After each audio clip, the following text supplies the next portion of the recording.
Hello friends, अडानिया education academy के इस YouTube channel पर आपका स्वागत है। आज जो हम पढ़ने जा रहे हैं वो 12th क्लास की इंग्लिश कंपलसरी, जो अनिवार्य अंग्रेजी का जो विषय है उसके अंदर हम पढ़ना शुरू करेंगे। इसके अंदर हम सबसे पहले Rajasthan board secondary education 12th English compulsory के बारे में हम सीख रहे हैं, जिसमें हम उसके सिलेबस की जिसके अंदर हम उसके सिलेबस की चर्चा कर रहे हैं कि इस 12th जो बोर्ड के जो एग्जाम होते हैं राजस्थान बोर्ड के, उसमें सिलेबस के अकॉर्डिंग कहाँ से क्या क्वेश्चन आता है और किस किस प्रकार के क्वेश्चन आते हैं और हमें क्या क्या सीखना है 12th के एग्जाम को प्रिपरेशन के लिए। तो सबसे पहले हम एरिया ऑफ लर्निंग की बात कर ले कि 12th बोर्ड के हिसाब से हमें क्या सीखना है।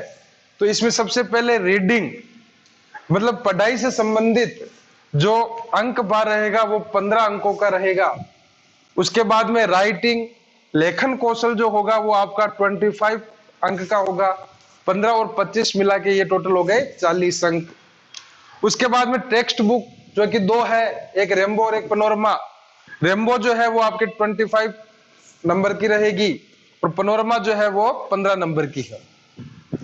और जो बोर्ड के जो एग्जाम के अनुसार जो आपके बोर्ड के जो अंक बार है वो टोटल 100 नंबर का है, जिसमें 20 नंबर सेशनल मतलब सत्रांक जो होंगे वो 20 नंबर के रहेंगे। और बोर्ड का जो पेपर आने वाला है वो आपके 80 नंबर का पेपर आपको बोर्ड की परीक्षा में देखने के लिए मिलेगा। अब ये 80 नंबर का जो पेपर आएगा, 20 नंबर तो मतलब कि आपके स्कूल के द्वारा भेजे जाते हैं जो सत्रांक होते हैं, तो 80 नंबर का जो पेपर आएगा वो हमारे सिलेबस के अकॉर्डिंग उसमें क्या क्या आने वाला है उसके बारे में थोड़ी चर्चा कर लेते हैं। सबसे पहले हम बात कर रहे थे रीडिंग, मतलब पढ़ाई से संबंधित, जो कि 15 अंक जो है इसका अंक बार रहेगा।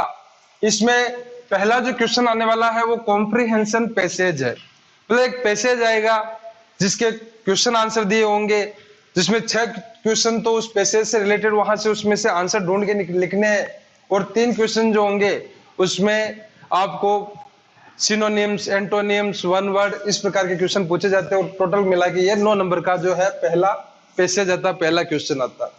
इसके बाद में दूसरा जो क्वेश्चन आएगा वो नोट मेकिंग होगा।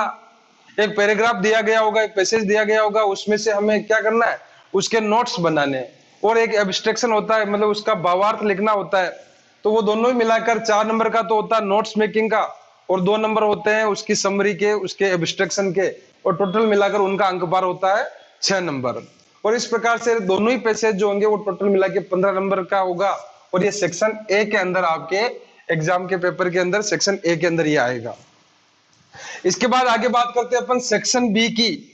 जो दूसरा जो सेक्शन होता है वो होता है राइटिंग से रिलेटेड, जिसके अंदर आपको टोटल जो अंक बार है वो 25 नंबर का है। 25 नंबर के राइटिंग के क्वेश्चन पूछे जाते हैं और अपने को लिखना पड़ता है। इसमें पहला जो क्वेश्चन आता है 1 आउट ऑफ 2 शॉर्ट कंपोजिशन, मतलब लघु लेखन होता है, शॉर्ट कंपोजिशन होता है, जो 2 में से एक आपको परीक्षा के अंदर करना पड़ता है।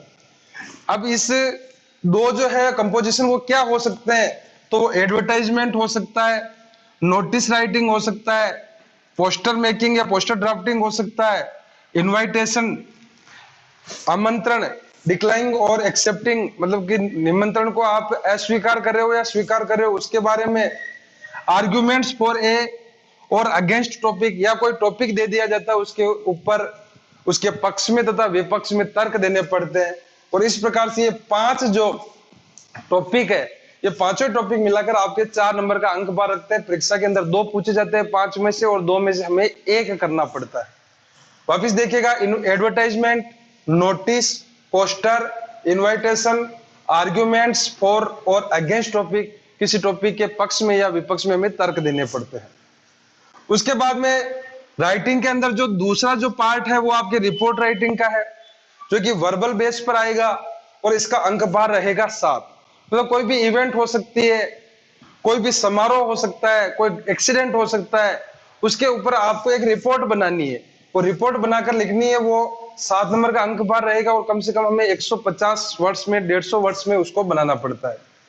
उसके बाद में अगला जो पार्ट है वो आपके है लेटर राइटिंग का, और लेटर राइटिंग के अंदर लेटर जो आएंगे वो 7 नंबर का आएगा।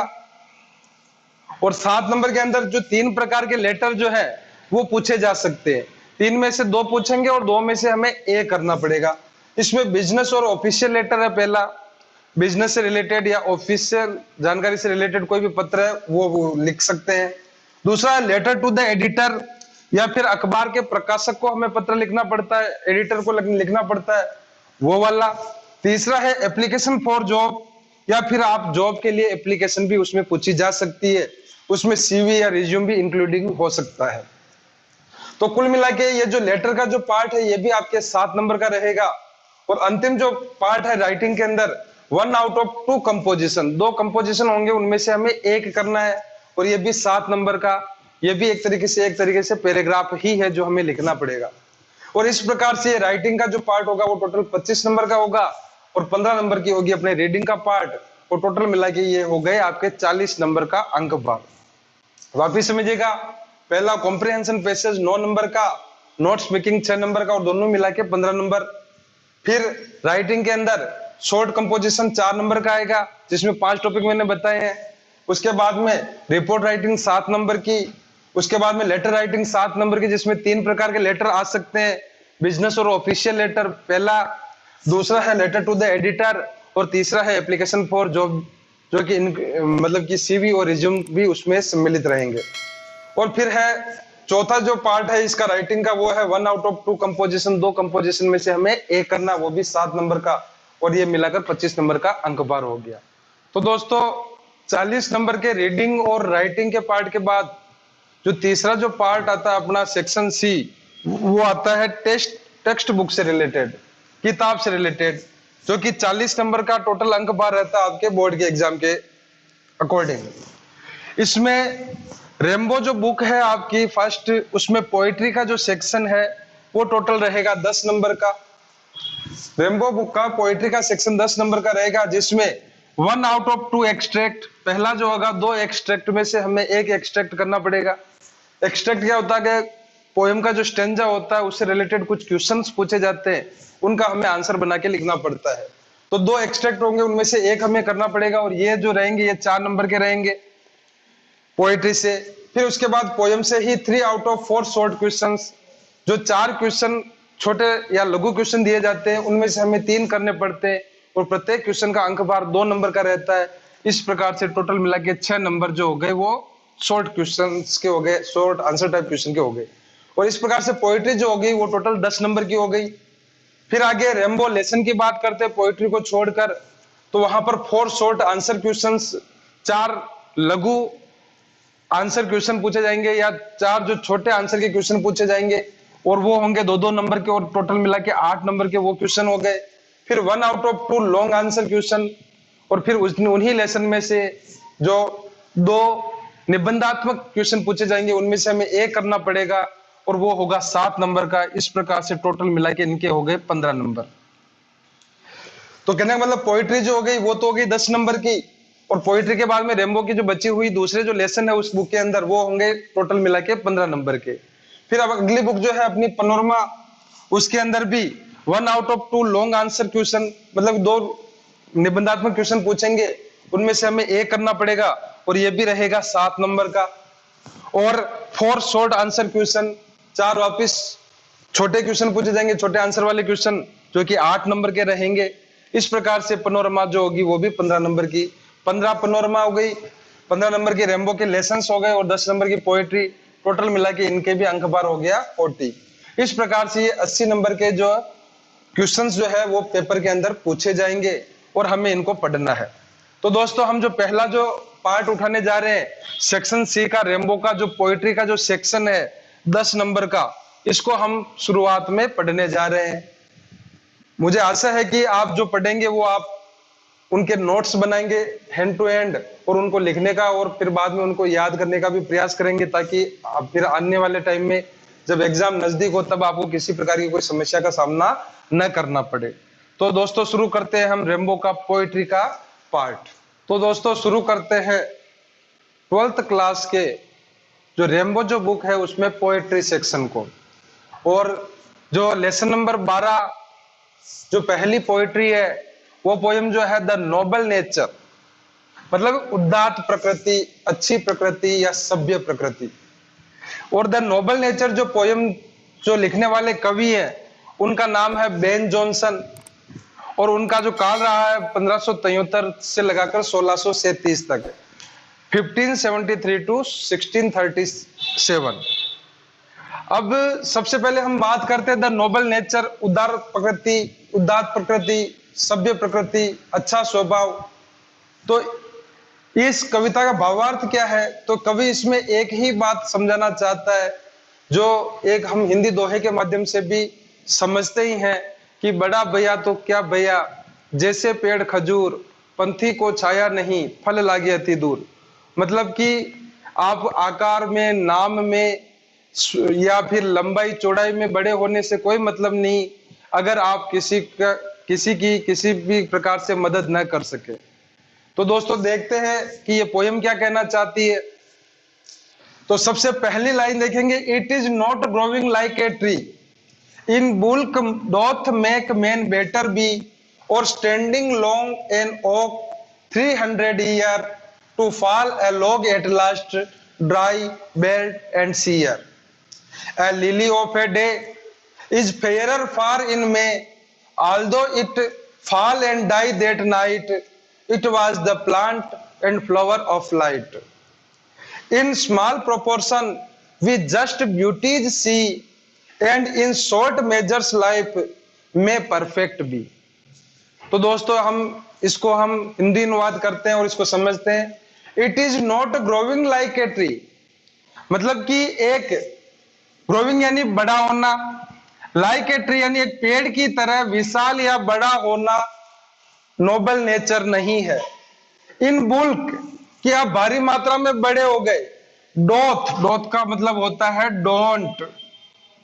मेक मैन बेटर बी, मतलब कि एक पेड़ की तरह विशाल रूप से बड़ा होना किसी भी व्यक्ति को बेटर नहीं बनाता है, महान नहीं बनाता है। और स्टैंडिंग लॉन्ग एन ओक, यहां पर कवि ने प्रकृति से एक उदाहरण लिया है। ओक, ओक जो कि एक वृक्ष होता है जिसको हिंदी में हम कहते हैं बलूत का वृक्ष। कवि ये कह रहा है कि और स्टैंडिंग लॉन्ग एन ओक, कि एक जो बलूत का जो वृक्ष होता है, स्टैंडिंग लॉन्ग यानी काफी लंबे समय तक वो खड़ा रहता है। बलूत का जो वृक्ष होता है वो लंबाई में काफी बड़ा होता है और विशाल भी होता है। तो वो जो पेड़ जो है बलूत का वो काफी लंबे समय तक खड़ा रहता है, 300 ईयर। और इस पेड़ की आयु कितनी होती है? लगभग 300 वर्ष। मतलब बलूत का वृक्ष 300 वर्ष तक अपनी जगह पर खड़ा रहता है। To fall a log at last, लेकिन अंत में यह वृक्ष होता क्या होता है? गिर जाता है। ए लॉग यानी एक लट्ठे के समान, एक लट्ठा बनकर गिर जाता है। एट लास्ट यानी अंततया। ड्राई सूखा हुआ, बेल्ट पत्तियों रहित, और सीयर मुरझाया हुआ। जो ये ओक का जो वृक्ष होता है जिसकी आयु काल लगभग 300 वर्ष होती है, अंततया वो सूखा, पत्तियों रहित और मुरझाकर वो नीचे गिर जाता है। वो किसी भी प्रकार से कोई मदद नहीं कर पाता। ए लिली ऑफ ए डे, फिर इसी के अंदर कॉन्ट्रास्ट, एक विरोधाभास बताया गया है कि ओक का जो विरोधाभास बताया गया वो एक लिली के पौधे को, मतलब एक कुमुदनी जो पौधा होता है उसको बताया गया है। ऑफ अ डे, जो इसके आयु काल केवल एक दिन की ही होती है। इज फेयरर फार इन में, और विशेष रूप से मई के महीने में जब बसंत काल जब आता है तब यह फेयरर फार मतलब बहुत ही सुंदर दिखने वाला पौधा होता है। कौन सा? लिली का।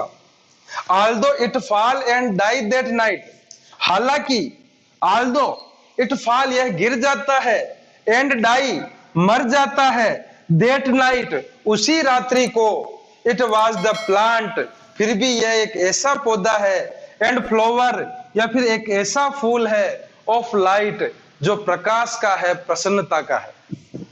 यहाँ पर लाइट जो शब्द है ये दो भाव दे रहा है। चूंकि ये लिली का पौधा दिन में खिलता है तो इसी कारण से प्रकाश का पौधा है, और लाइट यानी एक प्रसन्नता, मतलब ये आने वाले बी होल्डर्स जो होते हैं, जो लोग इसको देखते हैं वो खुशी महसूस करते हैं। तो लिली का पौधा जो है एक दिन का जीवन काल रखते हुए भी दूसरों को खुशियां देता है, खुशियां बांटता है। इन स्मॉल प्रोपोर्शंस, मतलब कि हम छोटे से अनुपात के अंदर, प्रोपोर्शंस का मतलब होता है अनुपात, हम इन छोटे छोटे अनुपातों के अंदर वी जस्ट ब्यूटीज सी, हम सुंदरता को देखते हैं, हम खुशियां ढूंढते हैं। And in short measures life, और जीवन का एक छोटा सा मेजर्स यानी काल जो होता है, समय जो होता है, मैं परफेक्ट भी, वह भी आपको परफेक्ट बना सकता है, वह भी आपको सभ्य या अच्छा बना सकता है। वापिस देखेंगे दोस्तों कि it is not growing like a tree, कि एक पेड़ की तरह विशाल बनना जीवन नहीं होता है। इन बुल्क, जो कि एक विशाल काय होता है। Don't make matter man better भी, जो कि कभी भी व्यक्ति को महान नहीं बनाता है। और स्टैंडिंग लॉन्ग एन ओक, एक जो बरूद, जो अब प्रकृति से उसने एक उदाहरण लिया कि जो बलूत का जो पेड़ होता है यह काफी लंबे समय तक खड़ा रहता है और उसका आयु काल लगभग 300 वर्षों का होता है। To fall a log at last, लेकिन अंत में वो भी एक लट्ठे के रूप में नीचे गिर जाता है, ड्राई, सूखा हुआ, पत्तियों रहित और मुरझाया हुआ। ए लिली ऑफ ए डे, जबकि एक कुमुदनी का जो पौधा होता है, लिली का जो पौधा होता है, उसकी उम्र या आयु काल एक दिन का होता है। इज फेयर फार इन मे, और मई के महीने में, बसंत ऋतु में, यह बहुत ही सुंदर और खुशियां प्रदान करने वाला, लोगों को प्रसन्न करने वाला होता है।